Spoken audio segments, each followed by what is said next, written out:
Golkar mengklaim sudah tahu nama-nama menteri yang akan ditunjuk oleh Presiden terpilih Prabowo Subianto untuk menjadi menteri di kabinet mendatang. Menteri-menteri Prabowo ini disebut akan berjumlah 40 hingga 44 orang. Soal nama-nama Menteri Prabowo Subianto dari Partai Golkar ini diungkapkan oleh politikus Partai Golkar sekaligus Ketua MPR RI Bambang Susatyo. Golkar mengklaim bahwa sudah mengetahui siapa saja elit partainya yang akan ditunjuk menjadi menteri di Kabinet Prabowo Gibran mendatang.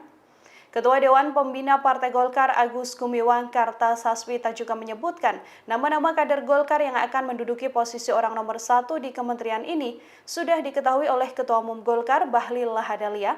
Sebelumnya nama-nama calon Menteri Prabowo Gibran sudah muncul di tengah upaya Prabowo menggodok nama-nama menteri tersebut. Dari Partai Golkar muncul nama populer seperti Bahlil Lahadalia, Agus Gumiwang hingga Miut Yahafid, hingga Ludwig Fredrik Paulus yang digadang mengisi posisi menteri dari Partai Golkar. Terkait dinamika calon menteri Prabowo Gibran ini, Ketua Harian Gerindra Sufmi Dasko Ahmad mengaku bingung dengan munculnya isu jumlah kementerian pemerintahan Prabowo sebanyak 44 orang. Pasalnya hingga saat ini belum ada keputusan final soal jumlah kementerian apapun nama-nama yang akan masuk ke dalam kabinet.